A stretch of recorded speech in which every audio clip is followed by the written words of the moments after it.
병원 신관 파티장 한복판. 수백 명의 하객들이 샴페인 잔을 들고 있었습니다. 그 순간 하늘에서 헬기 소리가 울려 퍼지고 검은 세단 6대가 입구를 봉쇄했습니다. 경호원 수십 명이 길을 열자 대한민국 제1위 회장 동석이가 차에서 내렸습니다. 동석이는 화려한 하객들 사이를 지나쳐 곧장 낡은 청소복 차림의 순자 앞에 멈춰서더니 허리를 깊이 숙였습니다. 그러자 파티장 전체가 순식간에 얼어붙었습니다. 대한민국에서 가장 힘있는 재벌회장이 고개를 숙인 상대는 다름 아닌 이 병원의 야간 청소부였습니다. 며느리 유라의 얼굴이 하얗게 질리고 아들 민수의 다리가 풀렸습니다. 며느리에게 3년 동안 짓밟힌 시어머니 순자에게 대체 무슨 일이 있었던 걸까요? 영상 시청하기 전 구독과 좋아요 꼭 눌러주세요. 오늘의 사연 시작합니다. 3년 전 순자는 남편을 일찍 여의고 혼자서 아들 민수를 키우고 있었습니다. 새벽이면 시장통 바닥에 쪼그려 앉아 나무를 다듬어 팔았고 해가 지면 근처 식당으로 달려가 산더미처럼 쌓인 그릇을 닦았습니다. 순자 씨, 오늘도 벌써 나왔어? 몸이 나만하질 않겠다. 괜찮아요, 사장님. 우리 민수 학비 내야지요. 엄마가 안 하면 누가 해요. 순자는 퉁퉁 부은 손으로 나무를 다듬으면서도 웃음을 잃지 않았습니다. 뼈가 부서져라 일한 헌신 덕분에 민수는 번듯한 의대에 진학했고 몇 년간의 수련 끝에 전문의 자격까지 땄습니다. 순자는 아들이 의사 가운을 입은 날 거칠어진 손을 꼭 쥐며 혼잣말을 내뱉었습니다. 우리 민수가 의사가 됐어. 이제 고생 끝이야. 세상에 우리 민수가 의사라니. 그런데 민수가 결혼 소식을 가져온 날부터 순자의 기쁨에는 금이 가기 시작했습니다. 엄마, 나 결혼해. 상대가 유라라고 의료기기 사업하는 집 딸이야. 그래, 우리 민수가 결혼을 한다고? 아이고, 잘됐다. 얼마나 좋은 아가씨길래. 근데 엄마, 유라네 집이 좀 까다로워. 엄마가 좀 이해해줘야 할 부분이 있어. 뭘 이해해? 엄마가 뭘 어쩌면 되는데? 결혼식 때 좀 조용히 해줘. 유라 쪽 하객들이 많거든. 순자는 그 말뜻을 바로 알아차렸지만 아들의 앞길을 생각해 삼켰습니다. 알았어, 알았어. 엄마가 알아서 할게. 걱정 마. 결혼 준비 단계에서 유라는 순자를 노골적으로 밀어냈습니다. 어머니, 결혼식 때는 조용히 뒤쪽에 앉아 계세요. 제 쪽 하객들이 좀 많거든요. 그래, 그럼. 내가 뒤에 앉을게. 그리고 혹시 하객들이 물어보면 먼 친척이라고만 해주세요. 괜히 복잡해지면 안 되니까요. 먼 친척? 내가 민수 엄만데? 어머니, 제 체면도 좀 생각해 주세요. 한 번만 참아주시면 안 돼요? 유라는 능글맞은 미소를 지으며 말했지만 그 속뜻은 너무나 분명했습니다. 순자는 가슴이 쿵 내려앉았지만 억지로 고개를 끄덕였습니다. 알았다, 유라야. 내가 좀 참으면 되지. 민수만 잘 되면 그걸로 된 거야. 결혼식 당일 순자는 정말로 식장 맨 뒷줄 구석 자리에 앉아야 했습니다. 저쪽 할머니요? 아, 시골에서 올라오신 먼 친척이세요. 유라는 하객들 앞에서 능숙하게 둘러댔고 순자는 서운한 내색조차 숨긴 채 스스로를 자책했습니다. 그래, 내가 못난 게지. 민수한테 해준 게 뭐가 있다고. 결혼 후 유라의 친정에서 거액의 개업 자금이 들어왔습니다. 유라는 그것을 빌미로 강남 한복판에 세운 대형 병원의 실권을 단숨에 손에 쥐었습니다. 병원 이사장은 명목상 민수였지만 실제로 돈줄을 쥔 유라가 모든 결정을 내렸습니다. 여보, 이번 인사는 내가 알아서 할 테니까 당신은 진료나 잘 봐. 알았어, 알았어. 당신 말대로 할게. 장비 구입도 내가 결정할 거니까 간섭하지 마. 응, 당신이 알아서 해. 민수는 유라 앞에만 서면 한없이 작아졌습니다. 결혼 이듬해 유라는 아들 준이를 낳았습니다. 하지만 유라는 순자에게 손자의 출생 소식조차 알리지 않았습니다. 순자는 한참이 지나서야 소식을 전해 듣고 떨리는 손으로 전화기를 들었습니다. 민수야, 나도 손자 얼굴 한 번만 볼 수 없겠니? 엄마가 오래 안 있을게. 얼굴만 한 번만 보자. 엄마, 지금 바빠. 나중에 연락할게. 그래도 민수야, 손자가 태어났는데 할머니가 얼굴도 못 보면. 엄마, 나중에 한다니까. 끊어. 나중이란 말은 끝내 돌아오지 않았습니다. 준이가 돌잔치를 넘기도록 순자는 손자의 얼굴을 단 한 번도 보지 못했습니다. 아들과 손자를 곁에서라도 보고 싶은 마음에 순자는 결심을 내렸습니다. 마스크와 모자로 얼굴을 가린 채 유라 가실권을 쥔 그 병원의 야간 화장실 청소부로 취직한 것이었습니다. 이름이 순자 씨? 나이가 좀 있으신데 야간 근무 괜찮으시겠어요? 네, 괜찮아요. 밤에 일하는 건 익숙해요. 그럼 오늘부터 바로 나오세요. 유라는 준이를 전담 도우미에게 맡겨 병원 밖의 별도 어린이집에 보내고 있었습니다. 야간에만 일하는 순자가 낮에 손자와 마주칠 기회는 전혀 없었습니다. 그래도 순자에게는 아들과 같은 건물 안에 있다는 것만으로도 위안이 됐습니다. 남들이 다 퇴근한 캄캄한 병원 복도에서 순자는 아들의 원장실 문고리를 수건으로 정성껏 닦았습니다. 민수야, 엄마가 여기 있어. 이렇게라도 가까이 있으면 엄마는 그걸로 충분해. 순자는 아무도 듣지 않는 복도에서 혼잣말을 중얼거리며 헛된 희망을 품었습니다.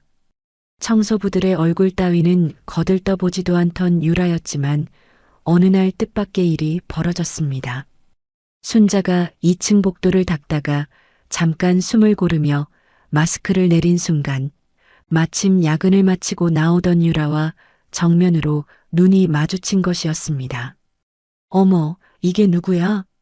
유라는 순자의 얼굴을 알아보고는 눈이 휘둥그레졌습니다. 어머니가 여기서 뭘 하고 계신 거예요? 설마 여기서 청소부로 일하고 있는 거예요? 유라야, 나 그냥 민수 얼굴이라도 보고 싶어서. 폐 안 끼칠게. 그냥 내 일만 하고. 정말 기가 막히네. 어머니가 우리 병원에서 청소부를 하고 있으면 제 체면이 어떻게 되는지 아세요? 유라야, 아무도 모르게 할게. 마스크도 쓰고 다닐 테니까. 아무도 모르게요? 이미 제가 알았잖아요. 유라는 한심하다는 듯 고개를 절레절레 저었습니다. 진짜 어이가 없네. 시장통 냄새 풍기면서 우리 병원을 돌아다니시다니. 그날 이후 유라는 순자를 가족으로 대우하기는커녕 병원 직원들 앞에서 대놓고 망신을 주기 시작했습니다. 저 청소부 아줌마 좀 봐요. 냄새가 진동을 하니까 가까이 오지 말라고 해요. 네. 사모님, 그래도 그분이. 내가 하라면 하세요. 그리고 저 사람이 2층 위로는 절대 못 올라가게 해요. 유라는 순자를 불쾌한 냄새가 나는 하녀 취급하며 자신의 우월감을 거침없이 과시했습니다. 아내의 친정 재산에 철저히 기대어 병원을 운영하던 우유부단한 민수는 어느 날 밤 복도에서 쓰레기통을 비우고 있는 순자와 마주쳤습니다. 순자는 반가운 얼굴로 아들을 올려다보았습니다. 민수야, 엄마 여기서 이러지 마. 유라가 알면. 유라는 이미 알아. 그래도 엄마는 괜찮아. 엄마 제발 좀. 나도 입장이 있다고. 민수는 유라의 심기를 건드릴까 두려워 고개를 돌리며 모른 척 지나갔습니다. 순자는 아들의 싸늘한 뒷모습을 바라보며 찢어지는 가슴을 부여잡았지만 차마 아들을 원망하지는 못했습니다. 괜찮아. 민수가 바빠서 그런 거야. 내 아들이 나쁜 애는 아니니까. 순자는 떨리는 입술로 스스로를 달래며 다시 걸레를 집어들었습니다. 병원에서의 근무가 길어질수록 유라의 구박은 하루가 다르게 교묘해졌습니다. 특히 유라는 아무도 없는 지하 복도에서 순자와 단둘이 마주칠 때마다 본색을 드러냈습니다. 어느 날 저녁 유라는 종이컵에 담긴 뜨거운 커피를 들고 지하 복도를 지나다 순자와 마주쳤습니다. 유라는 순자를 보자마자 일부러 커피를 바닥에 쏟아부었습니다. 어머, 손이 미끄러졌네.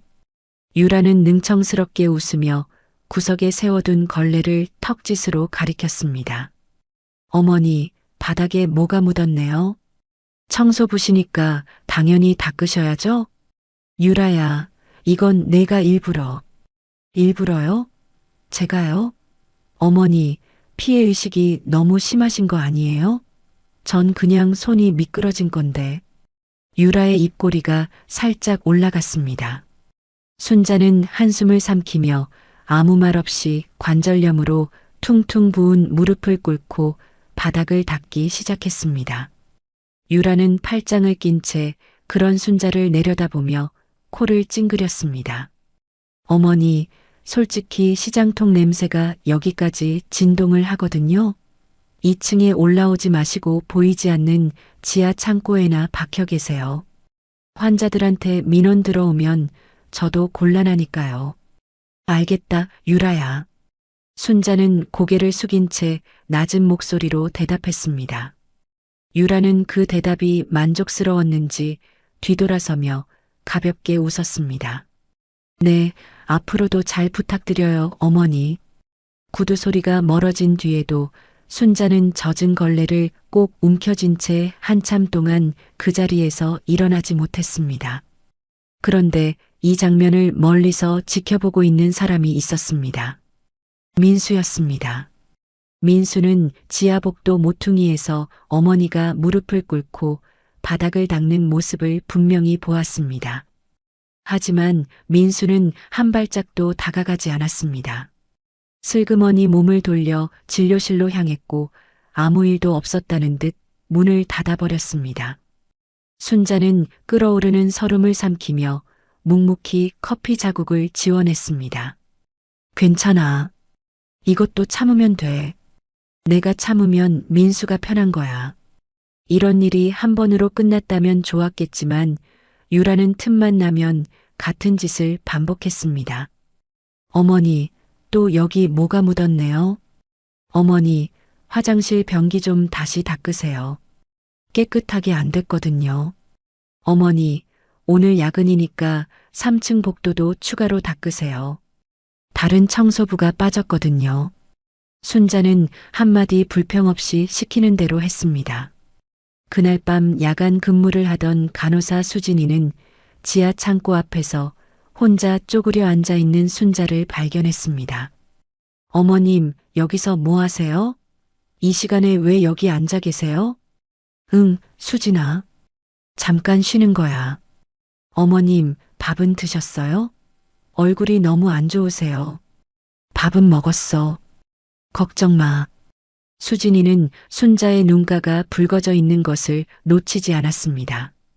어머님, 오늘도 원장님 부인이 뭐라고 했죠? 아니야, 아무 일도 없어. 어머님, 저한테까지 숨기시면 안 되죠. 다 알아요, 저. 순자는 고개를 저었지만 수진이는 이미 다 알고 있었습니다. 수진이는 평소 순자의 성실함을 존경했고 병원에서 유일하게 순자를 진심으로 챙기는 사람이었습니다. 어머님, 이건 진짜 너무 심해요. 아무리 사모님이라도 사람한테 이럴 수는 없잖아요. 제가 원장님한테 한마디 할게요. 안 돼, 수진아. 내가 괜히 나서면 너만 힘들어져. 유라 성격 모르잖아. 그래도 어머님이 이렇게 당하시는 걸 보고만 있을 수가 없어요. 수진아, 괜찮다니까. 나는 민수 얼굴 볼 수 있는 것만으로도 충분해. 순자는 수진이의 손을 꼭 잡으며 말렸습니다. 하지만 수진이는 참을 수 없었습니다. 다음 날 아침 수진이는 유라를 찾아갔습니다. 사모님, 잠깐 드릴 말씀이 있는데요. 뭔데, 수진 씨? 어머님한테 너무 심하신 거 아닌가요? 아무리 그래도 시어머니신데 사람이 그렇게까지. 유라는 서류를 넘기던 손을 멈추고 천천히 고개를 들었습니다. 눈빛이 차갑게 변했습니다.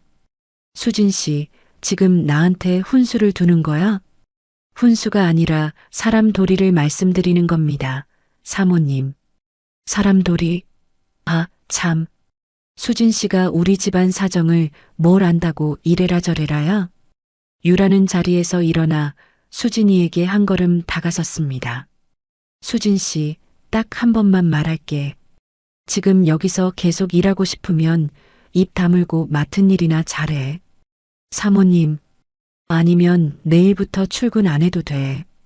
내가 알아서 정리할 테니까. 수진 씨 자리 대신할 사람 넘쳐나거든. 유라의 목소리는 나직했지만 그 안에는 서슬퍼런 위협이 담겨 있었습니다. 수진이는 주먹을 꽉 쥐었지만 결국 고개를 숙이고 물러날 수밖에 없었습니다. 죄송합니다, 사모님. 수진이가 나간 뒤 유라는 혼잣말을 내뱉었습니다. 간호사 주제에 감히 나한테. 분수를 모르네, 진짜. 유라의 횡포는 거기서 멈추지 않았습니다. 며칠 뒤 유라는 병원 식당에서 남은 싸늘한 도시락을 순자의 휴게실 식탁에 억지로 떠넘겼습니다. 어머니, 이거 남은 건데 버리기 아까우니까 드세요. 어머니한테는 이 정도면 충분하잖아요. 유라야, 고맙다. 고맙긴요. 시장통에서 평생 나물만 드시던 분이 이 정도면 호강이시죠? 유라는 사람으로서 차마 입에 담지 못할 말을 아무렇지 않게 내뱉었습니다. 순자는 대꾸 한마디 하지 못했습니다. 유라가 나간 뒤 순자는 차갑게 식은 도시락 뚜껑을 열었습니다. 밥알이 딱딱하게 굳어 있었고 반찬에서는 시큼한 냄새가 났습니다. 하지만 순자는 그 도시락을 한 숟갈 한 숟갈 꾹꾹 눌러 삼켰습니다. 언젠가는 유라도 알게 되겠지. 자식을 키우다 보면 어미 마음이 어떤 건지. 그때 가면 알게 돼. 순자는 혼자 중얼거리며 부질없는 인내를 이어갔습니다. 병원 확장 공사를 앞두고 극도로 예민해진 유라는 점점 더 거칠어졌습니다. 어느 날 순자는 작은 보온병 하나를 정성껏 준비했습니다. 야근하는 아들이 따뜻한 국물이라도 한 모금 마시기를 바라는 마음이었습니다. 순자는 원장실 앞에서 한참을 망설이다 용기를 내어 문을 두드렸습니다. 민수야, 엄마야. 국물 좀 가져왔어. 야근하면 속이 쓰리잖아. 그 순간 뒤에서 날카로운 구두 소리가 울렸습니다. 유라였습니다. 어머니, 또 여기 올라오셨어요? 유라야, 그냥 국물 한 그릇이야. 민수가 밤늦게까지 일하니까 속이라도. 필요 없어요. 우리 남편 건강 관리는 내가 알아서 하니까 어머니는 신경 끄세요. 유라는 순자의 손에서 보온병을 단번에 낚아챘습니다. 유라야, 그거. 유라는 차갑게 내뱉으며 보온병을 복도 쓰레기통에 던져 넣었습니다. 쨍그랑 하는 소리가 텅 빈 복도에 울렸습니다. 어머니, 몇 번을 말해야 알아들으세요? 원장실에 허락 없이 오지 마세요. 다음에 또 이러시면 저도 가만 안 있을 거예요. 유라는 매몰차게 돌아섰습니다. 순자는 쓰레기통 안에서 찌그러진 보온병을 꺼내 가슴에 안았습니다. 소리 없는 눈물이 주름진 볼을 타고 흘러내렸습니다. 원장실 안에서 그 소리를 분명히 들었을 민수는 끝내 문을 열지 않았습니다. 퇴근 시간이 한참 지난 밤이었습니다. 주차장으로 향하던 민수는 병원 후문 벤치에 홀로 앉아 눈시울을 붉히고 있는 순자를 발견했습니다. 민수는 잠깐 멈칫했습니다. 그리고는 주머니에 손을 넣고 잠깐 망설이더니 순자에게 다가갔습니다. 엄마, 민수야, 너 퇴근하는 거야? 응. 엄마, 이거 가져. 민수는 지갑에서 5만 원짜리 지폐 몇 장을 꺼내 순자의 거친 손에 쥐어주었습니다. 민수야, 이건. 엄마, 이거 받고 대신 부탁이니까 유라 심기 좀 건드리지 마. 원장실에도 오지 말고. 괜히 집안 시끄러워지면 나도 힘들어. 민수의 목소리는 냉정했습니다. 민수야, 엄마가 그냥 내 걱정이 돼서 그런 거야. 국물 한 그릇 가져온 게 그렇게 잘못이야? 엄마, 제발. 나도 입장이 있다고. 지금 확장 공사 앞두고 유라가 예민한 거 모르잖아. 좀 참아. 그래, 알았어. 엄마가 참을게. 민수는 그 한마디를 남긴 채 뒤도 돌아보지 않고 주차장으로 사라졌습니다. 순자는 손에 쥐어진 지폐를 내려다보았습니다. 억장이 무너져 내렸지만 순자는 그 돈을 차마 쓰지 못했습니다. 구겨진 지폐를 조심스럽게 펴서 가슴 안주머니에 넣었습니다. 이건 나중에 준이 만나면 쓰자. 할머니가 우리 준이한테 뭐라도 하나 사줘야지. 언젠가 만나게 될 손자를 위한 작은 선물값으로 조용히 간직하기로 한 것이었습니다. 그날 밤 병원 지하 창고의 서늘한 벽에 기대어 새우잠을 청하는 순자의 귓전으로 위층 원장실에서 새어나오는 웃음소리가 희미하게 들려왔습니다. 여보, 이번 여행은 특급으로 잡아놨어. 준이는 도우미한테 맡기면 되고. 역시 당신이 최고야. 맨날 고생만 하잖아. 이번에 확실하게 쉬자. 당연하지. 우리가 안 쉬면 누가 쉬어. 화려한 원장실 안의 웃음소리와 지하 창고의 서늘한 정막 사이에서 순자의 외로움은 깊어만 갔습니다. 순자는 낡은 담요를 턱까지 끌어올리며 눈을 감았습니다. 그래도 오늘 민수 목소리를 들었으니까, 엄마한테 돈도 줬으니까 오늘은 그걸로 됐어. 순자는 아들의 싸늘한 온정이라도 되새기듯 중얼거리다 지친 몸을 웅크렸습니다. 그날 밤은 유난히 거센 폭우가 쏟아졌습니다. 천둥 번개가 요란하게 치는 가운데 야간 청소를 마친 순자는 무거운 몸을 이끌고 병원 후문을 나섰습니다. 빗줄기가 어찌나 새던지 앞이 보이지 않을 지경이었습니다.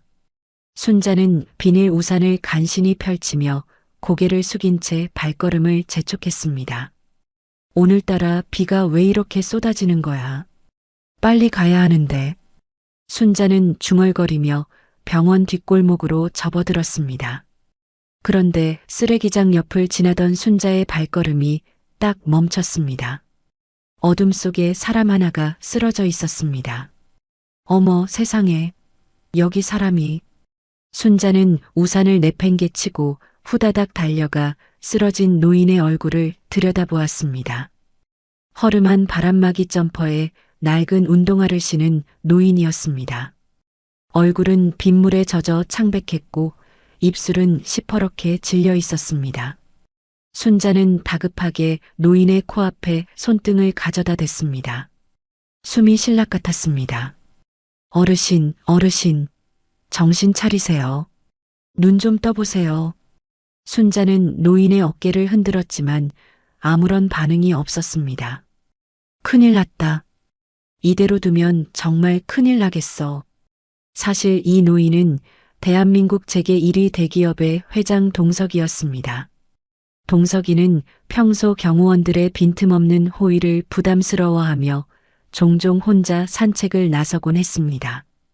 그날 밤에도 숙소 근처를 혼자 걷다가 갑작스러운 심장 발작이 찾아왔고 인적이 드문 골목에서 그대로 쓰러진 것이었습니다. 물론 순자는 이 노인이 누구인지 알 리가 없었습니다.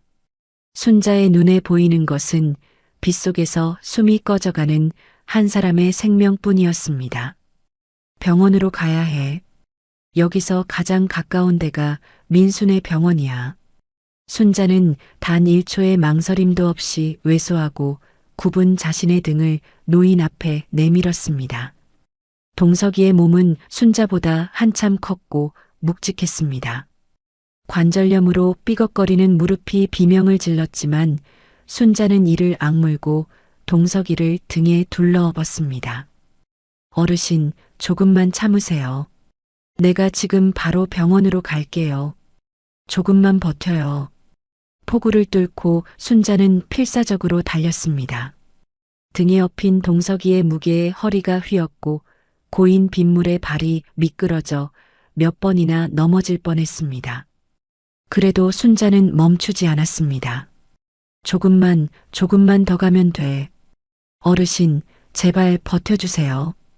헐떡이며 병원 응급실 문을 밀고 들어선 순자는 있는 힘을 다해 소리쳤습니다. 사람 살려주세요.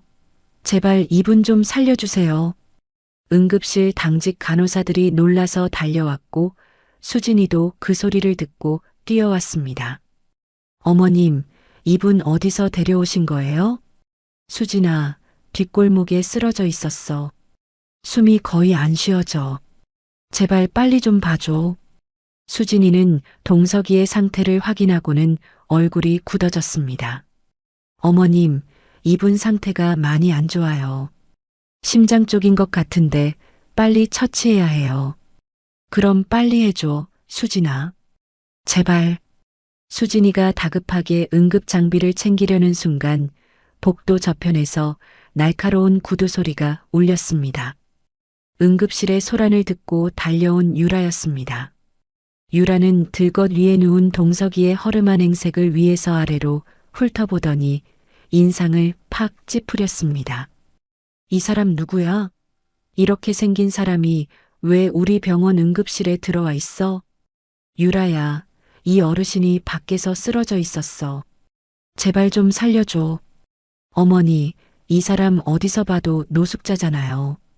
이런 사람 받았다가 병원비는 누가 내요? 유라야, 사람이 숨이 넘어가고 있잖아. 병원비는 내가 어떻게든 해볼 테니까. 어머니가요? 청소부 월급으로요? 웃기지 마세요.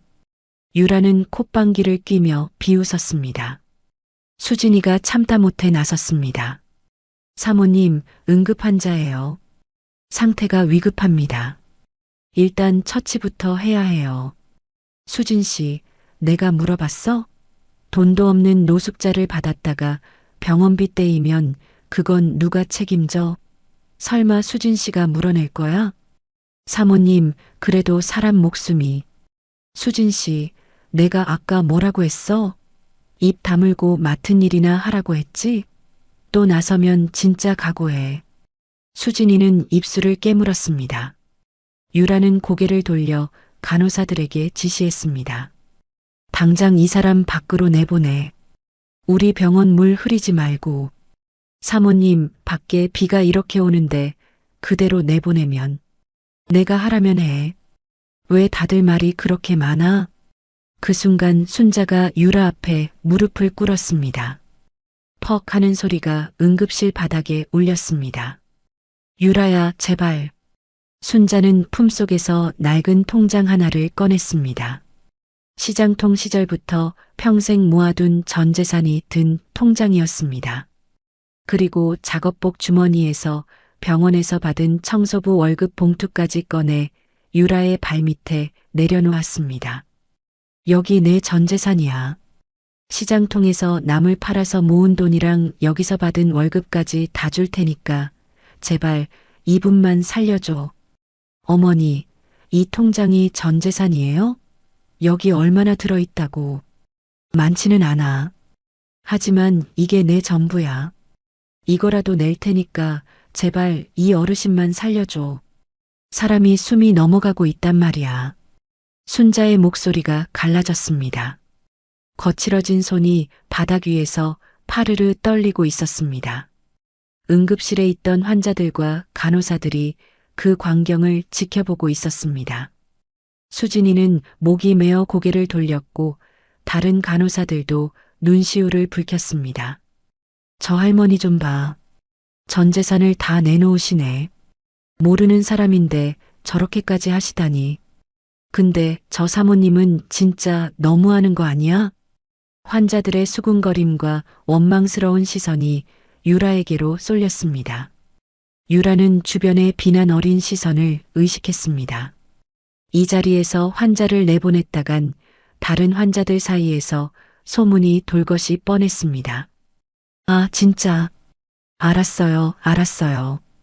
유라는 짜증을 내뱉으며 마지못해 고개를 끄덕였습니다. 대신 이 사람 병원비 한 푼이라도 밀리면 어머니가 다 책임지는 거예요. 알겠죠? 고맙다, 유라야. 정말 고마워. 순자는 바닥에 이마가 닿도록 고개를 숙였습니다. 고맙긴요. 어머니 전 재산 가지고 수술비 될지나 모르겠네. 유라는 차갑게 내뱉으며 발길을 돌렸습니다. 수진이가 재빠르게 움직여 동석이를 수술실로 옮겼고 야간 당직 의사와 함께 긴급 수술에 들어갔습니다. 수술은 밤새 이어졌습니다. 순자는 수술실 앞 복도 의자에 앉아 두 손을 꼭 모은 채 간절히 기도했습니다. 제발 살아주세요, 어르신. 제발 눈 떠주세요. 새벽녘이 되어서야 수술실 문이 열렸고 담당 의사가 나왔습니다. 보호자분이세요? 고비는 넘겼습니다. 다행히 늦지 않게 오셔서 큰 탈 없이 마무리됐습니다. 정말이에요? 정말 살아계신 거예요? 네, 회복하는데 시간은 걸리겠지만 생명에는 지장이 없습니다. 순자는 그 말에 그 자리에서 주저앉으며 한숨을 크게 내쉬었습니다. 감사합니다. 감사합니다. 정말 감사합니다. 하지만 유라는 수술이 끝난 후에도 동석이를 제대로 된 병실에 넣어주지 않았습니다. 복도 구석에 간이 침대 하나를 겨우 내어주었을 뿐이었습니다. 유라야, 그래도 수술까지 한 분인데 병실에 좀 넣어주면 안 되겠니? 어머니, 또 시작이에요? 병실 하나에 하루 얼마인지 아세요? 어머니 전 재산 가지고는 이 간이 침대도 감지덕지예요. 유라야, 제가 수술 허락한 것만 해도 감사하게 생각하세요. 더 이상 무리한 부탁하지 마시고요. 유라는 투덜거리며 발길을 돌렸습니다. 전 재산을 바치고 순자에게 남은 것이라고는 다음 달 청소부 월급뿐이었습니다. 하지만 순자는 단 한마디 불평도 하지 않았습니다. 밤을 새워가며 동석이의 머리맡을 지켰고 젖은 수건으로 동석이의 이마와 얼굴을 정성껏 닦아내며 무사히 깨어나기만을 간절히 빌었습니다. 어르신, 꼭 깨어나셔야 해요. 제가 여기 있을게요. 걱정 마세요. 며칠이 흘렀습니다. 순자는 낮에는 쪽잠을 자고 밤에는 청소 일을 한 뒤 다시 동석이의 곁으로 돌아오는 생활을 반복했습니다. 유라는 그런 순자를 볼 때마다 한심하다는 듯 코웃음을 쳤습니다. 어머니, 모르는 노숙자한테 전 재산까지 바치고 밤새 간호하고 정말 답이 없으시다, 진짜. 유라야, 사람 목숨인데 그 사람 목숨 때문에 어머니 전 재산 날린 거 알고 계시죠? 후회 안 하세요? 후회는 안 해. 사람 살린 건데 후회할 게 뭐가 있어. 유라는 어이없다는 듯 고개를 저으며 돌아섰습니다. 그러던 어느 아침이었습니다. 순자가 동석이의 곁에서 지쳐 잠이 든 사이 동석이가 천천히 눈을 떴습니다. 흐릿한 시야 속에서 가장 먼저 보인 것은 자신의 손을 꼭 잡고 잠들어 있는 순자의 거칠고 갈라진 손이었습니다. 동석이는 그 손을 한참 동안 내려다보았습니다. 가슴이 먹먹해졌습니다. 동석이는 조심스럽게 주변을 둘러보았습니다. 제대로 된 병실도 아닌 복도 구석의 간이 침대, 그 옆에서 의자에 걸터 앉은 채 고개를 떨군 순자의 초라한 모습이 눈에 들어왔습니다. 수진이가 아침 회진을 돌다가 동석이가 깨어난 것을 발견하고 달려왔습니다. 어르신, 깨어나셨군요. 잠깐만요. 확인 좀 할게요. 수진이가 간단한 확인을 마친 뒤 안심한 얼굴로 말했습니다.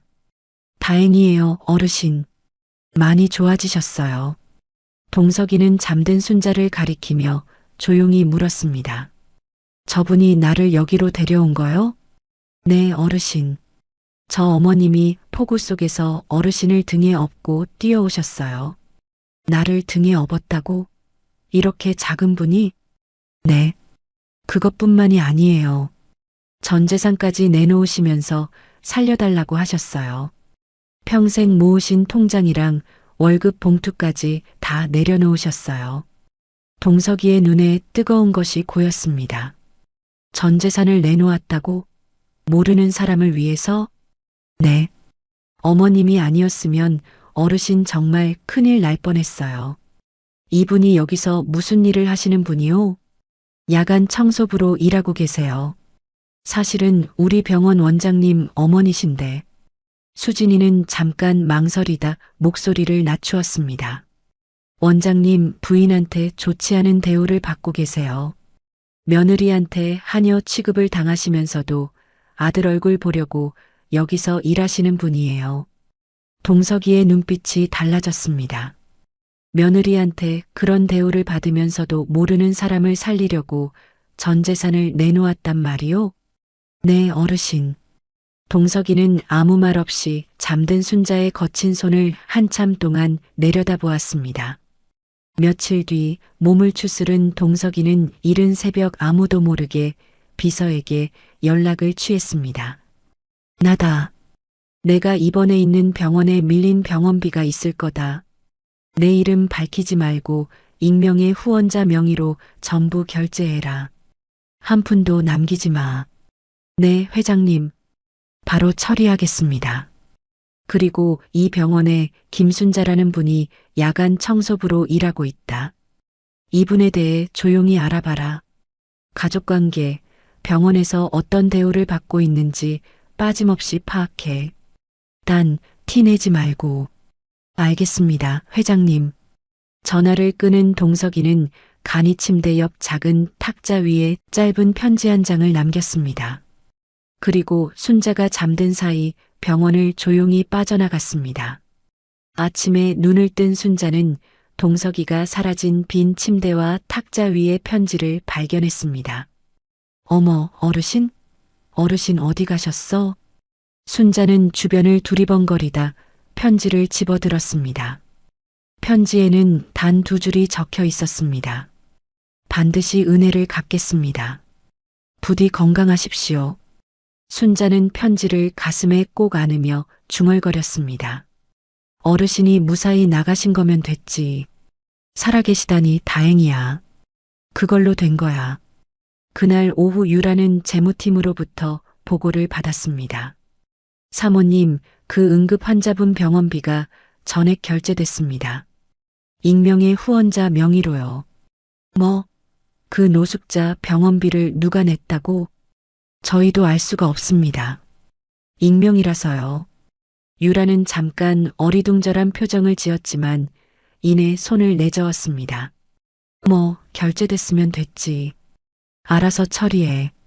유라는 대수롭지 않게 여기고 곧 잊어버렸습니다. 동석이가 병원을 떠나고 1년 남짓한 시간이 흘렀습니다. 그 사이 유라는 친정으로부터 거액의 자금을 추가로 끌어와 병원 신관 한 동을 새로 올리며 대규모 확장 공사를 마쳤습니다. 유라는 확장 공사가 끝나자마자 지역의 유력 인사들을 초청하는 초호화 개업식을 기획했습니다. 거기에 자신의 생일 파티까지 겸하면서 화려함을 한껏 끌어올렸습니다. 여보, 이번 파티는 확실하게 해야 해. 지역 국회의원이랑 병원장들 다 초대했거든. 당신이 알아서 해. 나는 진료나 볼게. 당연히 내가 알아서 하지. 당신은 그냥 옆에서 웃고만 있으면 돼. 유라는 자신감 넘치는 표정으로 파티 준비에 몰두했습니다. 개업식 당일이 밝았습니다. 병원 신관 앞마당에는 화려한 꽃장식과 붉은 카펫이 깔렸고 고급 케이터링 음식이 줄지어 늘어섰습니다.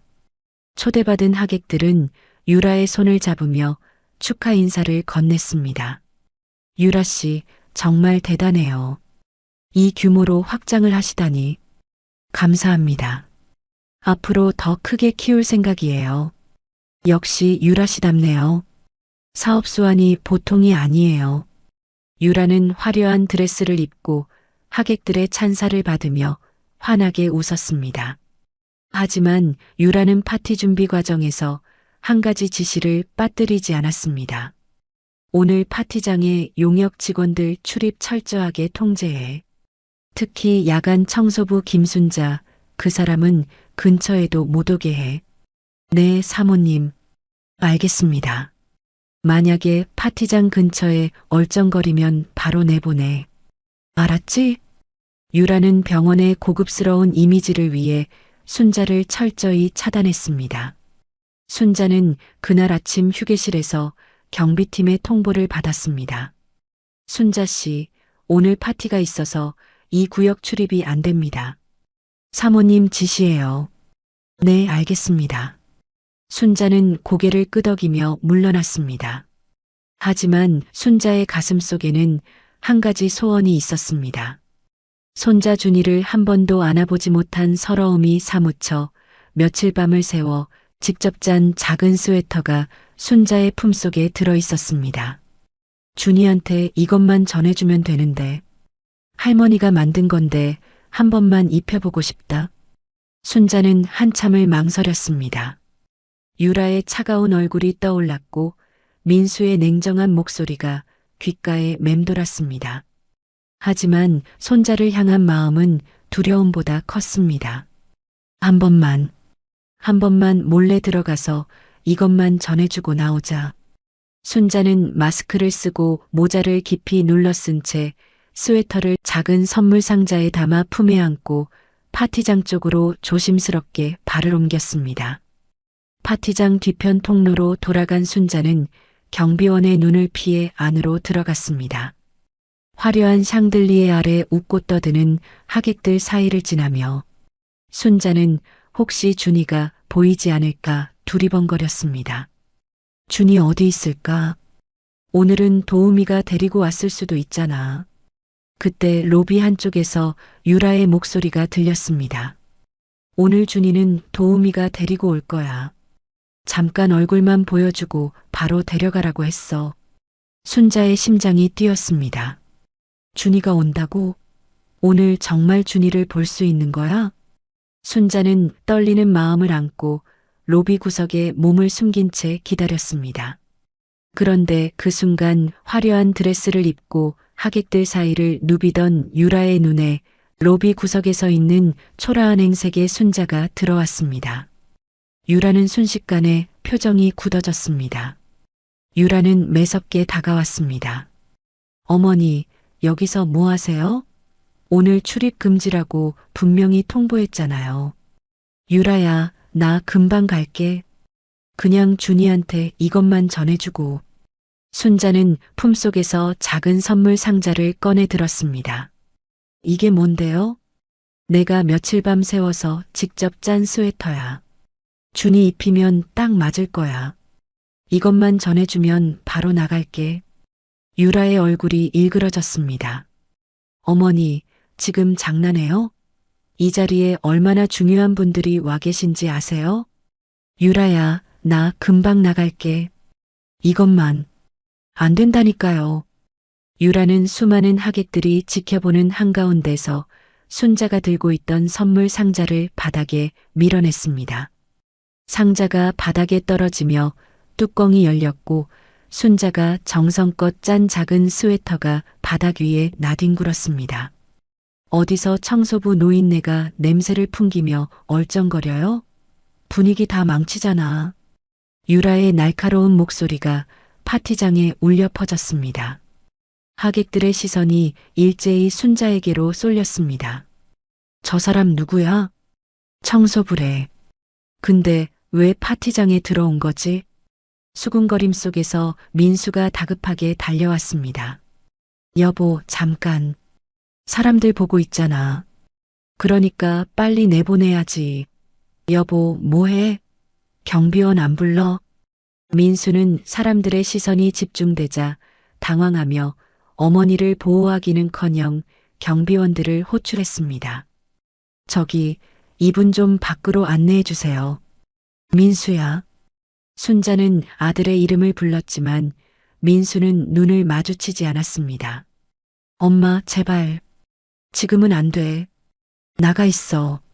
민수의 목소리는 냉정했습니다. 순자는 바닥에 나뒹구는 손자의 스웨터를 주워 담으며 굵은 눈물을 흘렸습니다. 내가 뭘 그렇게 잘못했다고.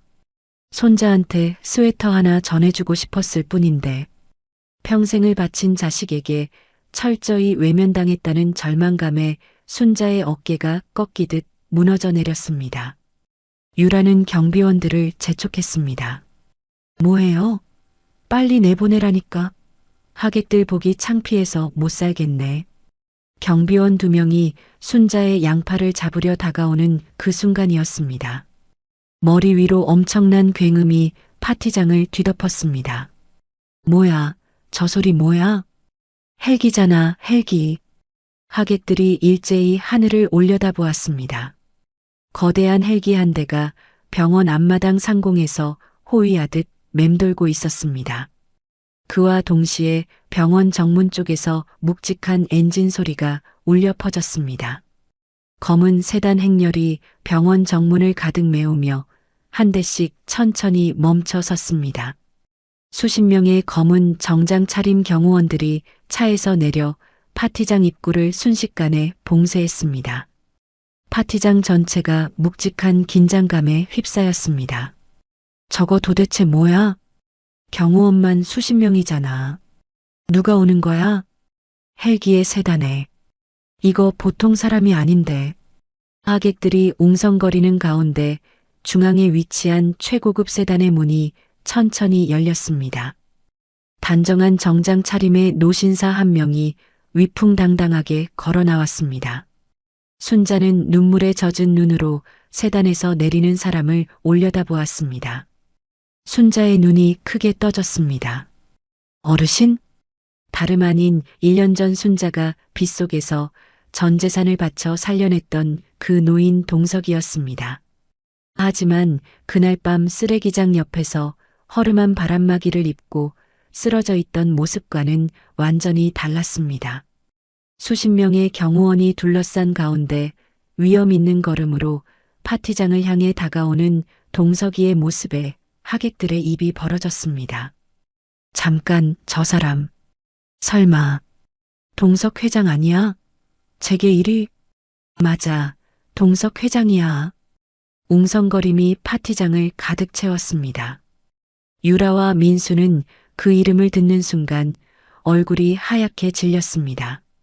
동석이는 경호원들의 호의를 받으며 파티장 안으로 들어섰습니다. 유라와 민수가 허겁지겁 달려왔습니다. 회장님, 어서 오십시오. 이렇게 귀한 분이 직접 와주시다니 정말 영광입니다. 유라는 얼굴에 억지 미소를 띄우며 허리를 굽혔습니다. 회장님, 안쪽에 자리 준비해 드리겠습니다. 이쪽으로. 민수도 연신 굽실거리며 동석이의 앞을 막아섰습니다. 동석이는 두 사람을 거들떠보지도 않고 곧장 바닥에 주저앉아 있는 순자 앞으로 걸어갔습니다. 유라와 민수는 무시당한 채 멈칫했습니다. 여보, 왜 저러는 거야? 왜 우리를 지나치는 거야? 나도 모르겠어. 조용히 해, 일단. 파티장의 모든 시선이 동석이에게 집중된 가운데 동석이는 바닥에 눈물을 훔치고 있는 순자 앞에 멈춰 섰습니다. 그리고 수백 명의 하객들이 지켜보는 앞에서 정중하게 허리를 깊숙이 숙였습니다. 김순자님, 그동안 얼마나 고생이 많으셨습니까? 제가 이제야 찾아뵈었습니다. 파티장 전체가 숨을 죽였습니다. 순자는 눈물에 젖은 얼굴로 동석이를 올려다보았습니다. 어르신이 정말. 그때 그 어르신이 맞으세요? 네, 김순자님. 그날 밤 빗속에서 제 목숨을 구해주신 바로 그 사람입니다. 어르신이 이렇게 대단한 분이셨어요? 저는 정말 몰랐어요. 김순자님이 아니었으면 저는 그날 밤 그 골목에서 끝이었습니다. 김순자님은 저의 생명의 은인이십니다. 동석이의 목소리가 파티장 구석구석까지 울려 퍼졌습니다. 하객들 사이에서 술렁임이 번져나갔습니다. 저 청소부 할머니가 동석 회장의 생명의 은인이라고? 세상에, 진짜야? 근데 아까 저 사모님이 저 할머니한테 냄새난다고 소리 지르지 않았어? 맞아. 선물 상자도 바닥에 밀어내고. 수군거림이 점점 커졌고 유라의 얼굴은 시뻘겋게 달아올랐습니다. 동석이는 천천히 몸을 일으키며 뒤따라온 수행비서에게 손짓했습니다. 수행비서가 서류 가방을 열어 두꺼운 서류 뭉치를 꺼내 동석이에게 건넸습니다. 동석이는 서류를 들고 유라와 민수 앞으로 걸어갔습니다. 동석이의 눈빛이 완전히 달라져 있었습니다. 당신이 이 병원 실권을 쥐고 있는 사람이요? 네네. 회장님, 제가 이 병원을. 유라는 더듬거리며 대답했습니다. 동석이는 유라의 앞쪽 바닥에 서류를 내려놓으며 매서운 목소리로 말했습니다. 이건 병원 인수계약서와 채권 양도 증서요. 네. 그게 무슨. 내가 직접 설명해 주지. 동석이는 뒤로 돌아서며 하객들을 향해 또렷한 목소리로 말했습니다. 저는 1년 전 심장 발작으로 이 병원 뒷골목에서 쓰러졌습니다. 그날 밤 김순자님이 폭우 속에서 저를 등에 업고 이 병원 응급실까지 뛰어오셨습니다. 평생 모으신 전 재산과 월급까지 전부 내놓으시며 제 목숨을 살려주셨습니다. 파티장이 쥐 죽은 듯 고요해졌습니다. 그런데 동석이의 목소리가 한층 낮아지며 차가워졌습니다. 그날 밤 이 병원의 실권자는 숨이 넘어가는 응급 환자를 보고도 노숙자라며 내보내라고 했습니다. 돈이 없으면 죽어도 상관없다는 태도였습니다. 유라의 얼굴이 하얗게 질렸습니다. 회장님, 그때는 제가 사정을 몰라서. 사정을 몰랐다고? 사람이 죽어가는데 무슨 사정이 필요하오? 동석이는 유라의 변명을 단칼에 잘랐습니다. 저는 병원을 떠난 직후 입원 기록을 통해 김순자님의 신원을 파악했습니다. 김순자님이 이 병원에서 어떤 대우를 받고 있는지, 며느리한테 어떤 일을 당하고 있는지 하나하나 빠짐없이 조사했습니다. 동석이는 잠시 말을 멈추고 순자를 돌아보았습니다. 순자는 고개를 숙인 채 조용히 눈물을 흘리고 있었습니다. 동석이가 다시 유라를 향해 돌아섰습니다. 나는 1년이라는 시간 동안 이 날을 준비해 왔소. 준비라뇨? 이미 수일 전에 내 법률 대리인을 통해 당신 부부 명의의 모든 부채를 사들였소. 병원 담보대출, 확장 공사 자금 전부, 법적 절차도 모두 마쳤소. 동석이는 바닥에 놓인 서류를 가리켰습니다. 이 서류가 병원 인수 완료 서류요. 오늘부로 이 병원은 내 소유가 됐소. 그럴 수가. 회장님, 잠깐만요. 이 병원은 제 친정 돈으로 세운 병원이에요. 이럴 수는 없어요. 유라의 목소리가 떨렸습니다. 친정돈?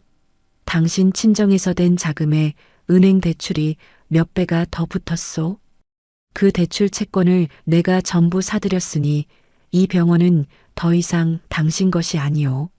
아니, 이건 말도 안. 유라는 다리가 풀려 비틀거렸습니다. 동석이는 거기서 멈추지 않았습니다. 그리고 한 가지 더. 동석이의 눈빛이 더욱 날카로워졌습니다.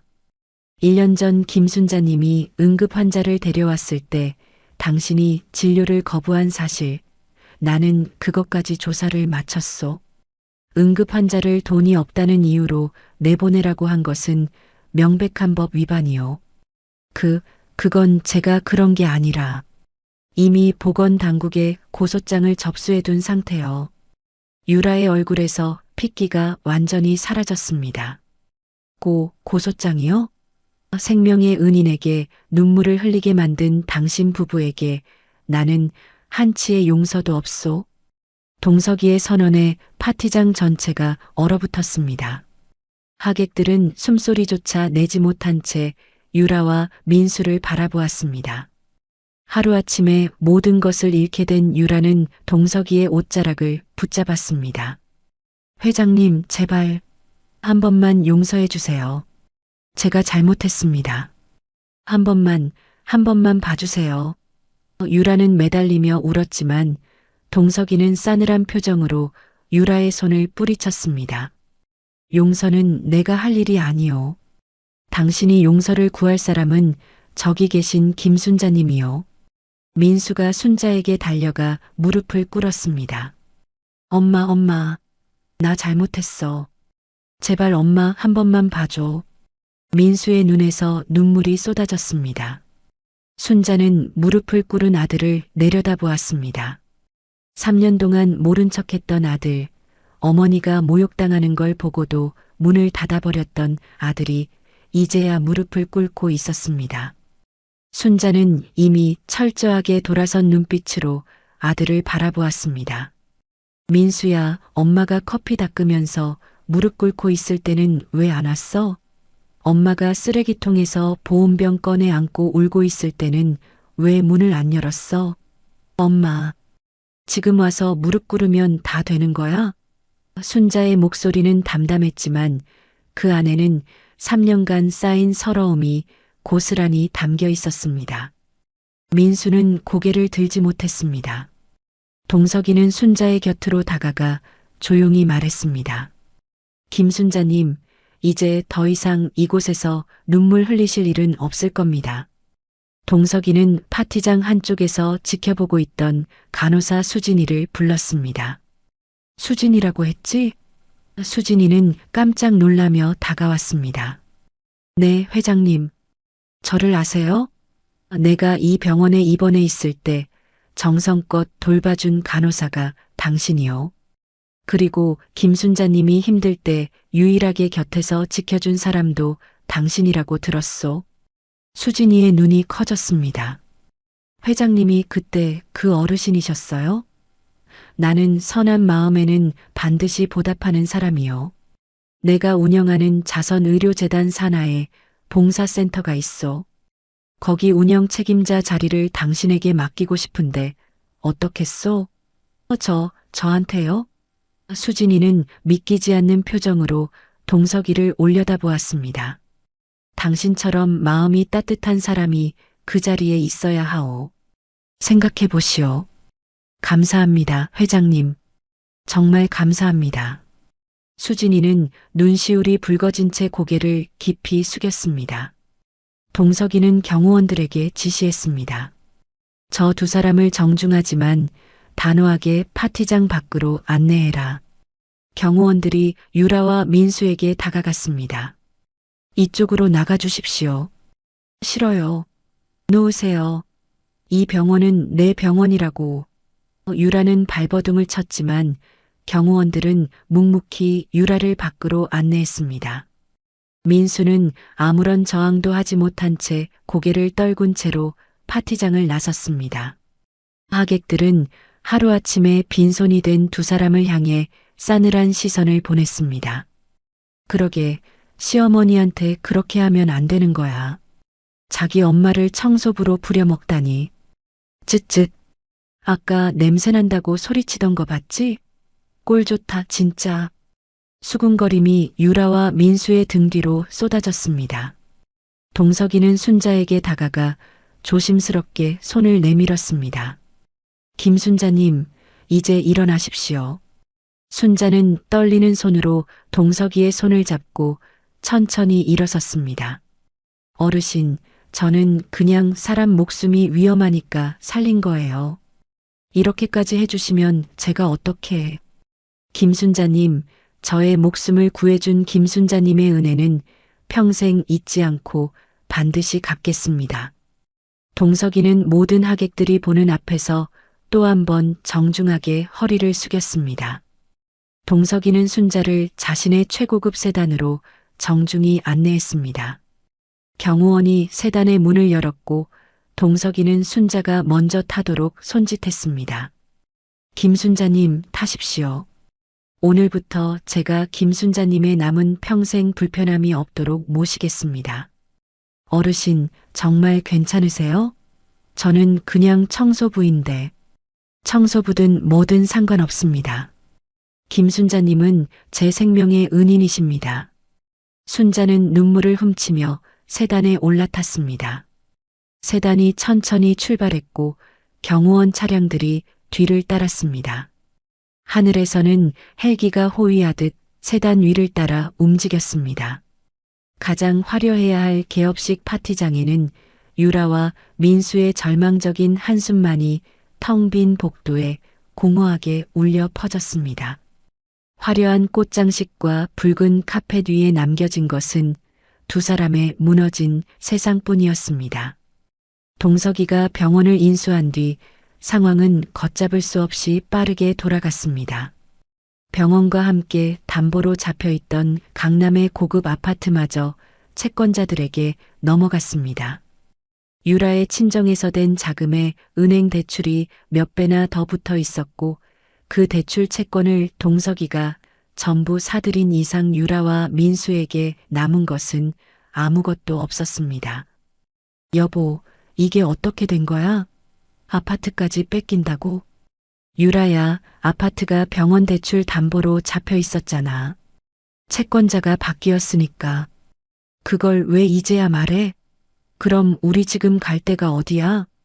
민수는 대답하지 못했습니다. 화려한 강남 아파트에서 쫓겨난 두 사람은 짐이라고는 옷가지 몇 벌과 생활용품이 전부였습니다. 유라는 명품 가방을 끌어안은 채 택시 뒷좌석에서 멍하니 창밖을 바라보았습니다.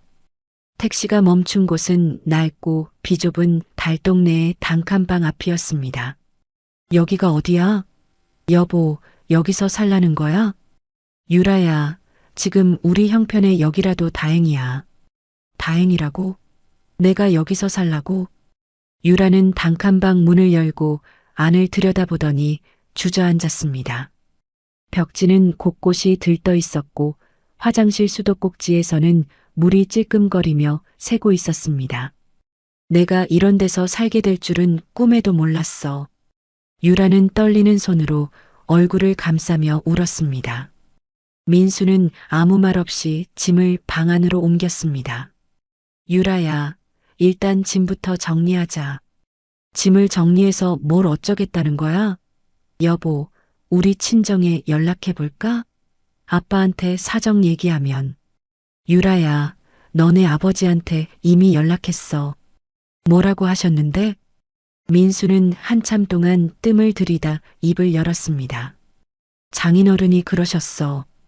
이미 병원 개업 자금으로 거액을 댔는데 그걸 날려먹고 또 손을 벌리냐고. 더 이상 도와줄 생각 없다고. 아빠가 그랬어? 아빠가 진짜 그렇게 말했어? 응. 알아서 하라고 하시더라. 유라의 눈에서 또다시 눈물이 쏟아졌습니다. 어떻게 하루아침에 이렇게 되는 거야? 말이 되는 거야, 이게? 그날부터 유라와 민수의 생활은 하루하루가 전쟁이었습니다. 냉장고는 텅 비어 있었고 쌀통마저 바닥을 드러냈습니다. 유라는 태어나서 한 번도 장을 본 적이 없었습니다. 여보, 밥은 어떻게 해? 나 밥 짓는 거 모르는 거 알잖아. 유라야, 일단 내가 해볼게. 라면이라도 끓이자. 나보고 라면을 먹으라고?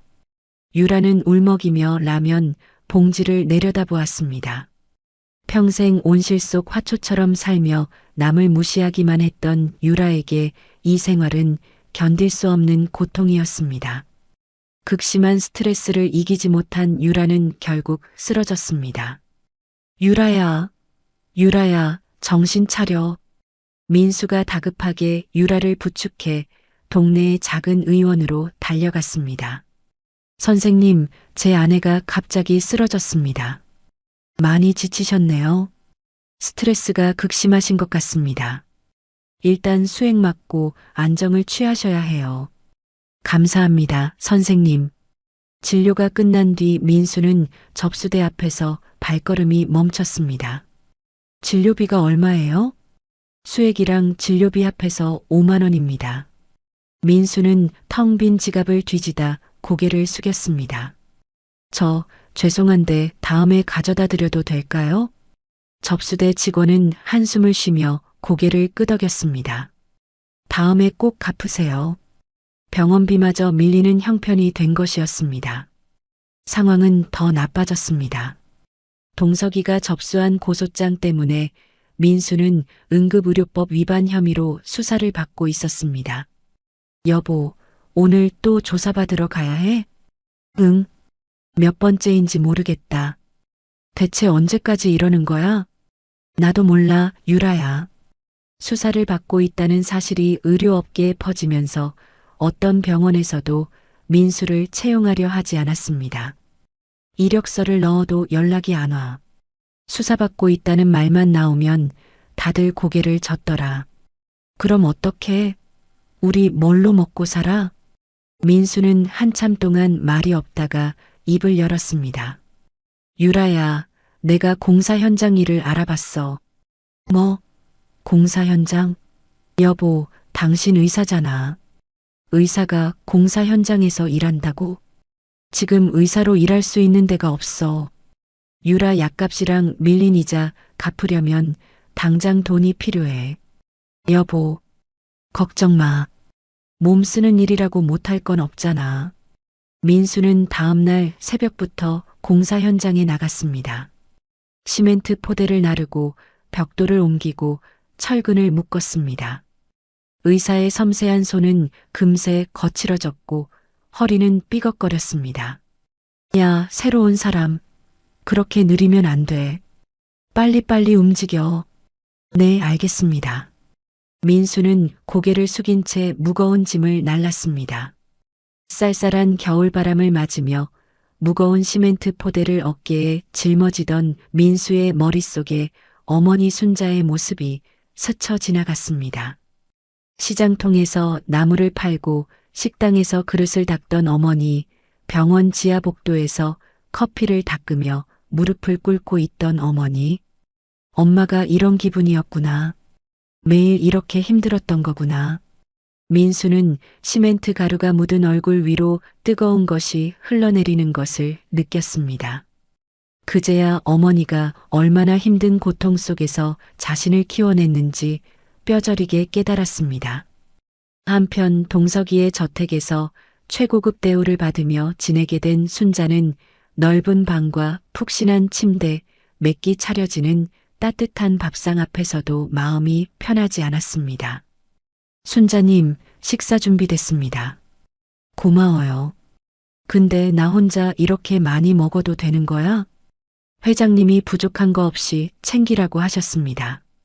순자는 밥상 앞에 앉았지만 숟가락이 쉽게 들리지 않았습니다.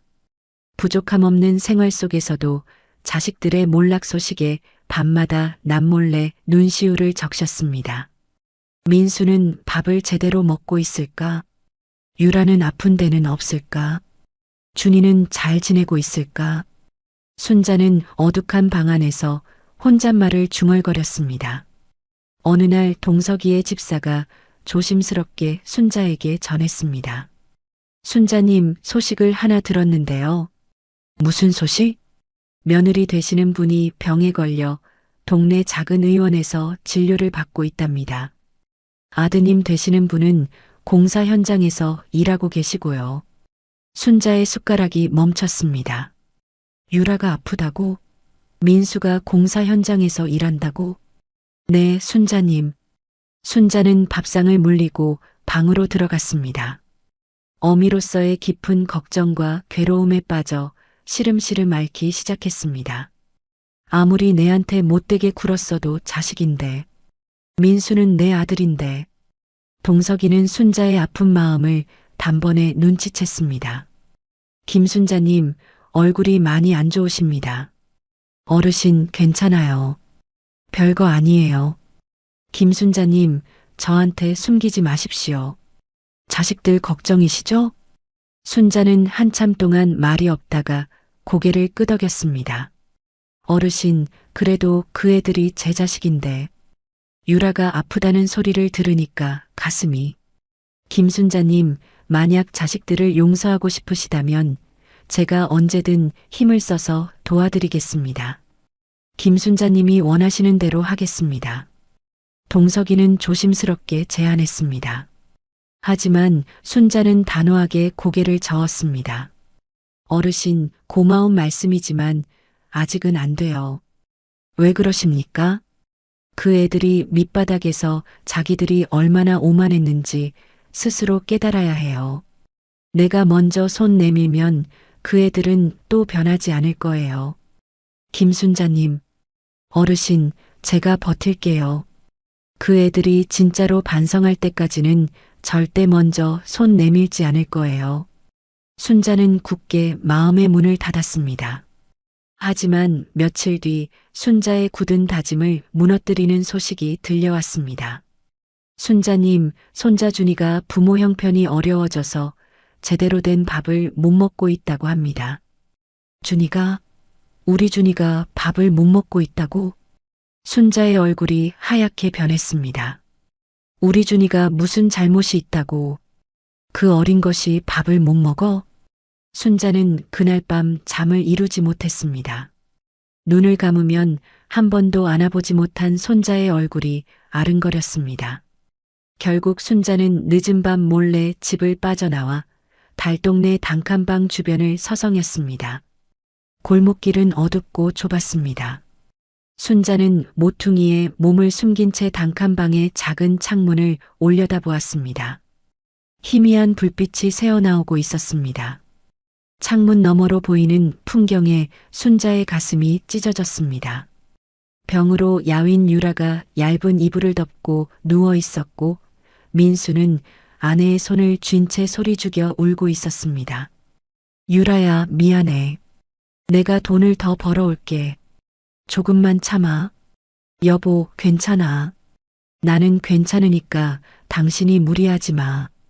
당신이 이렇게 아픈데 내가 해줄 수 있는 게 아무것도 없어.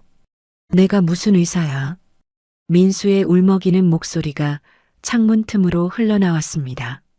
순자는 입술을 깨문 채 주먹을 꽉 쥐었습니다. 당장이라도 문을 두드리고 싶었지만 발걸음이 떨어지지 않았습니다. 아직은 안 돼. 그 애들이 먼저 진심으로 반성해야 해. 내가 먼저 가면 안 돼. 순자는 스스로에게 되뇌며 무거운 발걸음을 돌려야만 했습니다. 달동네 골목을 빠져나오는 순자의 등 뒤로 차가운 겨울바람이 불어왔습니다. 순자는 고개를 숙인 채 걸으며 눈물을 삼켰습니다. 준이야, 할머니가 반드시 갈게. 조금만 기다려. 순자가 달동네에서 발걸음을 돌린 그날 이후로도 며칠이 더 흘렀습니다. 비가 쏟아지던 어느 날 밤이었습니다. 동석이의 저택 대문 앞에 흙투성이가 된 사내 하나가 서 있었습니다. 공사 현장에서 돌아오는 길이었는지 작업복은 시멘트 가루와 빗물에 뒤범벅이 되어 있었습니다. 민수였습니다. 민수는 잠든 준이를 이웃에게 잠시 맡기고 왔습니다. 민수는 대문 앞에서 한참을 서성이다 떨리는 손으로 초인종을 눌렀습니다. 잠시 뒤 현관에서 불이 켜졌고 집사가 문을 열었습니다. 이 시간에 누구십니까? 저 김순자님 아들 민수라고 합니다. 어머니 좀 뵐 수 있을까요? 잠시만 기다려 주십시오. 집사가 안으로 들어간 뒤 한참이 지나서야 현관문이 다시 열렸습니다. 순자가 우산을 쓰고 대문 밖으로 걸어 나왔습니다. 순자는 빗속에 서 있는 민수의 초라한 모습을 보고 발걸음을 멈췄습니다. 시멘트 가루가 묻은 작업복, 갈라진 손, 수척해진 얼굴. 의사 가운을 입고 으스대던 아들의 모습은 어디에도 없었습니다. 민수야, 이 밤에 여기까지 어떻게 온 거야? 엄마. 민수는 그 한마디를 내뱉자마자 빗물이 고인 바닥에 무릎을 꿇었습니다. 엄마, 나 잘못했어. 민수야, 비 오는데 일어나. 아니야, 엄마. 이렇게라도 안 하면 나한테 말할 자격이 없어. 민수의 목소리가 떨렸습니다. 엄마가 시장통에서 나물 팔면서 나 키울 때 얼마나 힘들었는지 나는 진짜 몰랐어. 병원에서 커피 닦으면서 무릎 꿇고 있을 때도 나는 그냥 문 닫고 모른 척 했어. 민수야. 엄마가 보온병 들고 왔을 때 유라가 쓰레기통에 버리는 거 나는 다 들었어. 다 듣고도 문을 안 열었어. 나는 그런 놈이야, 엄마. 민수는 고개를 바닥에 박으며 울었습니다. 엄마, 나는 아무것도 안 봐라. 나는 어떻게 되어도 돼. 근데 엄마, 유라가 아파. 준이가 밥을 못 먹고 있어. 제발 유라랑 준이만이라도 도와줘. 내 아내랑 내 아들만이라도. 순자는 빗속에서 무릎 꿇고 있는 아들을 내려다보며 입술을 꽉 깨물었습니다. 그때 골목 저편에서 비틀거리며 걸어오는 사람이 있었습니다. 야윈 몸에 얇은 외투 하나만 걸친 채 비에 흠뻑 젖은 유라였습니다. 유라야, 너 지금 이 몸으로 여기까지 어떻게 온 거야? 집에 있으라고 했잖아. 민수가 벌떡 일어나 유라에게 달려갔습니다. 여보, 나도 같이 가야지. 나 혼자 집에 가만히 있을 수가 없어. 유라는 민수의 부축을 받으며 순자 앞까지 왔습니다. 그리고 비에 젖은 바닥에 주저앉았습니다. 어머니, 유라의 입술이 파르르 떨렸습니다. 어머니, 제가 얼마나 어리석고 잔인했는지 이제야 알겠어요. 유라야, 어머니한테 냄새난다고 했던 거, 커피 바닥에 쏟고 닦으라고 했던 거, 보온병 쓰레기통에 버렸던 거, 손자 얼굴도 못 보게 했던 거. 그때는 그게 얼마나 끔찍한 짓인지 몰랐어요. 유라의 눈에서 빗물인지 눈물인지 모를 것이 쏟아졌습니다. 달동네 단칸방에서 라면 하나 끓여 먹으면서 생각했어요. 어머니가 시장통에서 나물 팔면서 얼마나 힘드셨을까. 지하 창고에서 새우잠 자면서 얼마나 외로우셨을까. 유라야, 그만해. 어머니, 제가 그때 어머니한테 한 말, 지금 저한테 그대로 돌아왔어요. 시장통 냄새 난다고 했는데 지금 저는 시장통보다 못한 데서 살고 있어요. 유라는 바닥에 이마를 대며 온 마음을 다해 사죄했습니다. 어머니, 죄송합니다. 정말 죄송합니다. 용서받을 자격이 없는 거 알아요. 그래도 한 번만 기회를 주세요. 순자는 비에 젖어 떠는 두 사람의 초라한 모습을 조용히 내려다보았습니다. 3년 동안 쌓인 서러움과 상처가 파도처럼 밀려왔습니다. 커피를 닦으며 꿇었던 무릎, 쓰레기통에서 꺼낸 찌그러진 보온병, 파티장에서 바닥에 밀려난 손자의 스웨터. 순자는 한참 동안 아무 말 없이 서 있었습니다. 그리고 이내 깊은 한숨을 내쉬었습니다. 민수야, 유라야. 일어나. 엄마, 어머니. 일단 이 비부터 피해. 둘 다 이러다 쓰러져. 순자는 우산을 유라에게 씌워주며 대문 안으로 들어오라고 손짓했습니다. 현관 처마 아래 비를 피한 두 사람 앞에서 순자가 입을 열었습니다. 민수야, 유라야. 내 말 잘 들어. 두 사람은 고개를 숙인 채 순자의 말을 기다렸습니다. 재산이랑 병원을 다시 돌려줘서 너희를 예전처럼 살게 해줄 생각은 없어. 엄마, 돈이 많으면 또 사람이 변해. 너희가 그동안 어떻게 살았는지 생각해봐. 돈의 노예가 되어서 어미도 내쫓고 모르는 어르신한테 죽으라고 내보내고. 그게 사람이야? 민수는 고개를 더 숙였습니다. 엄마 맞아. 엄마 말이 다 맞아. 앞으로는 돈의 노예로 사는 게 아니라 진짜 사람으로 살아야 해. 너희 두 손으로 정직하게 땀 흘리면서 사는 법을 배워. 유라가 고개를 들었습니다. 어머니, 저희 그렇게 할게요. 뭐든지 할게요. 유라야, 말로만 하면 안 돼. 몸으로 보여줘야 해. 네, 어머니. 약속드릴게요. 순자는 두 사람을 한참 동안 바라보다가 다시 입을 열었습니다. 대신 너희가 밥을 못 먹고 병원비를 못 내는 건 어미로서 그냥 두고 볼 수가 없어. 순자는 돌아서며 낮은 목소리로 말했습니다. 내가 어르신한테 부탁해 볼게. 유라 병원비하고 당장 급한 것만. 엄마, 고맙다는 말 하지 마. 이건 너희를 위해서가 아니라 준이를 위해서야. 우리 준이가 밥을 못 먹고 있다는데 할머니가 어떻게 가만히 있어. 순자의 목소리가 떨렸습니다. 민수와 유라는 고개를 숙이며 입을 꾹 다물었습니다. 엄마, 남은 평생 어머니 은혜에 보답하면서 정직하게 살게요. 약속할게요. 유라야, 너도 그렇게 할 수 있어? 네, 어머니. 꼭 그렇게 할게요. 이번에는 진짜예요. 순자는 두 사람의 눈을 한참 들여다보다 작게 고개를 끄덕였습니다. 다음 날 순자는 동석이를 찾아갔습니다. 어르신, 부탁이 하나 있어요. 말씀하십시오, 김순자님.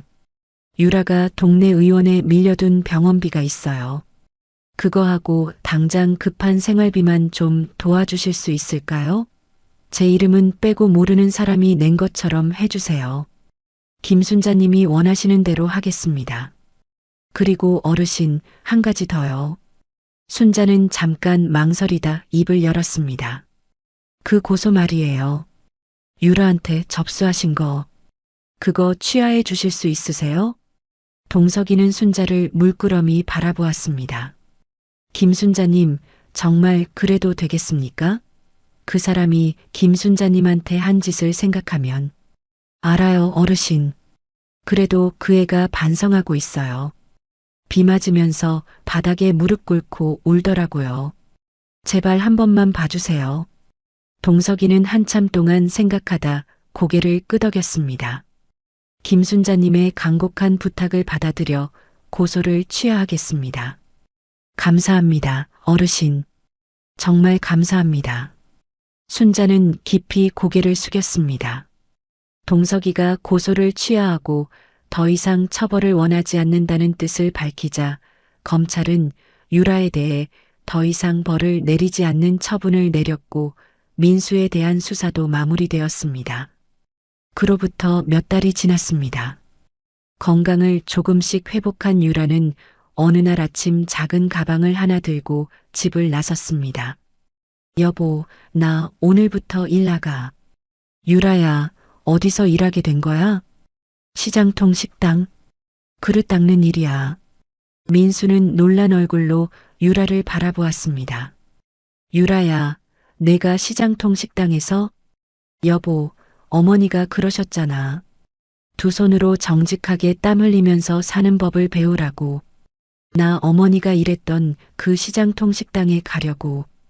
어머니가 걸었던 길을 내가 직접 걸어봐야 어머니 마음을 알 수 있을 것 같아서. 민수는 아무 말도 하지 못했습니다. 유라는 시장통 식당에 들어가 산더미처럼 쌓인 그릇을 닦기 시작했습니다. 처음에는 손이 부르트고 허리가 끊어질 것 같았습니다. 아줌마, 그릇 좀 빨리빨리 닦아. 손님 밀리잖아. 네, 사장님. 빨리 할게요. 유라는 태어나 처음으로 스스로 땀 흘려 정직한 돈을 버는 법을 배우기 시작했습니다. 민수 역시 달라졌습니다. 수사가 마무리된 뒤 민수는 지방의 작은 시골 보건소에 계약직 의사로 지원했습니다. 선생님, 여기 시골이라 급여가 많지 않습니다. 그래도 괜찮으시겠어요? 괜찮습니다. 저는 돈 때문에 온 게 아닙니다. 아픈 분들을 돌보고 싶어서 왔습니다. 그래요? 요즘 이런 곳에 오겠다는 의사가 없어서 걱정이었는데. 환영합니다. 민수는 시골 보건소에서 아픈 어르신들을 정성껏 진료하기 시작했습니다. 과거의 헛된 허영심과 욕심을 모두 버리고 참된 의사의 길을 선택한 것이었습니다. 두 자식이 고통 속에서 오만함을 버리고 새로운 삶을 일구어 나가는 모습을 소식으로 전해 들으며 순자의 가슴 속 깊이 맺혀있던 응어리도 서서히 풀려가기 시작했습니다. 그래, 이제야 사람이 되어가는구나. 그래, 그래야지. 순자는 창밖을 바라보며 조용히 미소를 지었습니다. 그로부터 3년의 세월이 흘렀습니다. 민수와 유라는 한적한 시골 마을의 작은 집에서 소박하지만 평온한 일상을 가꾸어 나가고 있었습니다. 아침 해가 텃밭 위로 따스하게 내려앉은 어느 봄날이었습니다. 유라는 텃밭에서 직접 기른 배추와 물을 하나를 안고 부엌으로 들어왔습니다. 여보, 오늘 어머니 오신다고 했지? 응, 점심때쯤 오신다고 하셨어. 그럼 된장찌개 끓여야지. 어머니가 내 된장찌개 좋아하시잖아. 유라는 거칠어진 손으로 배추를 다듬으며 능숙하게 칼질을 했습니다. 3년 전만 해도 라면 하나 끓이지 못했던 유라였습니다. 시장통 식당에서 그릇을 닦고 밥을 짓고 반찬을 만들며 하나하나 배운 솜씨가 이제는 제법 그럴듯했습니다. 여보, 나 시장통 식당에서 일할 때 사장님이 된장찌개 끓이는 법 알려줬거든. 그때 어머니가 이 식당에서 일하셨다고 하니까 사장님이 놀라시더라. 그래, 어머니가 얼마나 성실하게 일하셨는지 사장님이 칭찬을 엄청 하시더라. 순자 씨 같은 사람 없다고.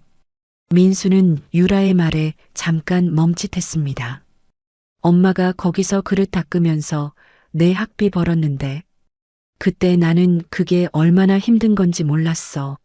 나도 몰랐어, 여보. 직접 해보니까 알겠더라. 하루 종일 서서 그릇 닦으니 허리가 끊어지는 줄 알았어. 어머니가 그걸 매일 하시면서 당신 키우신 거잖아. 그러니까 엄마한테 정말 못할 짓을 했어. 우리 둘 다 그랬지. 그러니까 앞으로 잘하자, 여보. 민수는 고개를 끄덕이며 진료 가방을 챙겼습니다. 나 오전 진료 보고 올게. 어머니 오시기 전에 돌아올게. 응, 갔다 와. 오늘 어르신 진료 있다고 했지? 응. 혈압 관리 해드려야 해. 민수는 자전거를 타고 시골 보건소로 향했습니다. 보건소에 도착하자 마을 어르신들이 반갑게 맞이했습니다. 민수 선생님 왔어? 오늘도 수고가 많아. 어르신, 안녕하세요. 오늘 상태 좀 보시죠. 민수 선생님이 오고 나서 우리 마을이 살았어. 전에는 아프면 읍내까지 나가야 했는데. 어르신, 과찬이세요. 저야말로 여기서 어르신들 뵐 수 있어서 감사하죠. 민수는 어르신의 혈압을 재며 정성껏 진료를 이어갔습니다. 마을 사람들에게 친아들처럼 존경받는 민수의 모습은 3년 전 강남 대형 병원에서 허세를 부리던 그때와는 완전히 다른 사람이었습니다. 점심때가 되자 순자가 양손 가득 식료품을 들고 시골 보건소 관사의 대문을 열고 들어섰습니다. 어머니, 유라가 앞치마를 두른 채 현관으로 뛰어나왔습니다. 유라야, 왔다. 이거 어르신이 챙겨주신 거야. 과일이랑 고기랑 이것저것 잔뜩. 어머니, 이렇게 많이 가져오시면 어떡해요. 무거우셨겠다. 무겁긴. 우리 준이 먹일 생각하면 하나도 안 무거워. 어머니, 들어오세요. 된장찌개 끓여놨어요. 유라는 순자의 손에서 짐을 받아들고 안으로 안내했습니다. 조촐한 밥상 위에 유라가 텃밭에서 직접 기른 채소로 끓인 구수한 된장찌개가 따뜻한 김을 피워 올리고 있었습니다. 유라야, 이거 내가 끓인 거야? 네, 어머니. 맛이 괜찮을지 모르겠어요. 시장통 식당 사장님한테 배운 건데. 순자는 숟가락을 들어 된장찌개를 한 입 떠넣었습니다. 유라야, 맛있다. 진짜 맛있어.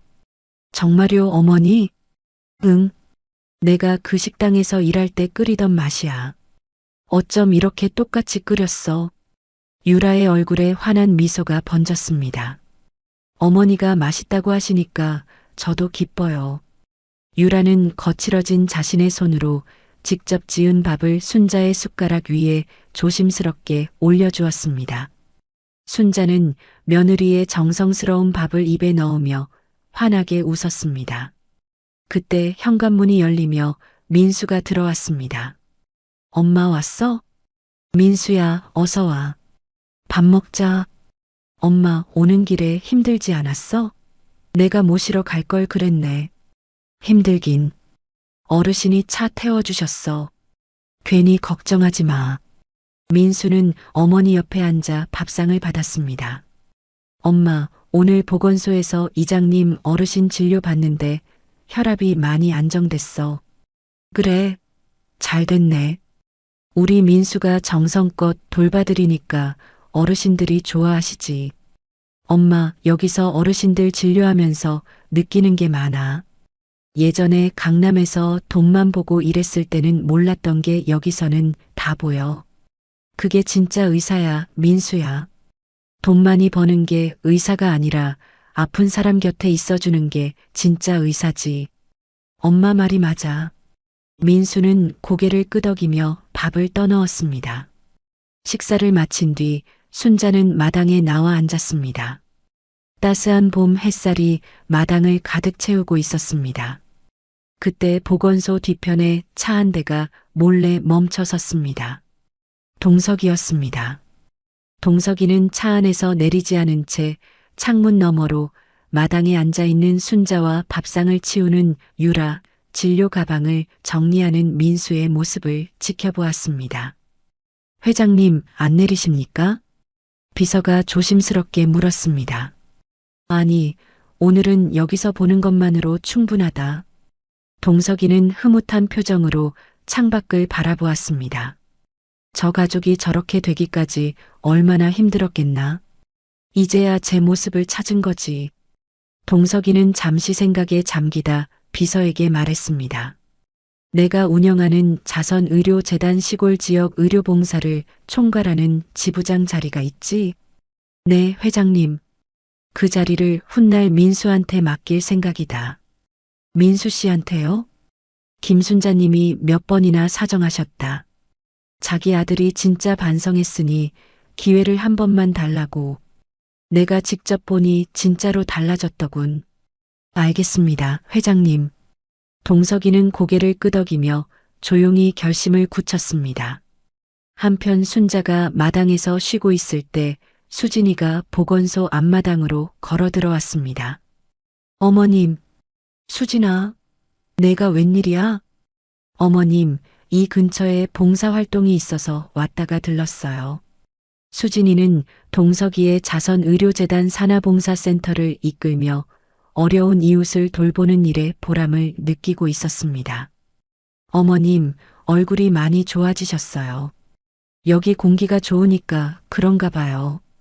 다 너희 덕이지. 수진아, 들어와. 차 한잔 하자. 네, 어머님. 두 사람은 마당 평상에 앉아 따뜻한 차를 마시며 이야기를 나누었습니다. 어머님, 그때 병원에서 어머님이 커피 닦으시던 거 생각하면 지금도 가슴이 아파요. 그때 일은 다 지난 거야, 수진아. 내가 그때 내 편에 서줘서 내가 얼마나 힘이 됐는지 몰라. 어머님, 저는 한 거 없어요. 오히려 아무것도 못 해드려서 죄송했어요. 무슨 소리야? 내가 아니었으면 나 그 병원에서 정말 외로워서 못 버텼어. 수진이는 눈시울이 붉어진 채 순자의 손을 꼭 잡았습니다. 어머님, 앞으로도 건강하세요. 자주 올게요. 그래, 수진아. 자주 와. 여기 된장찌개 맛있어.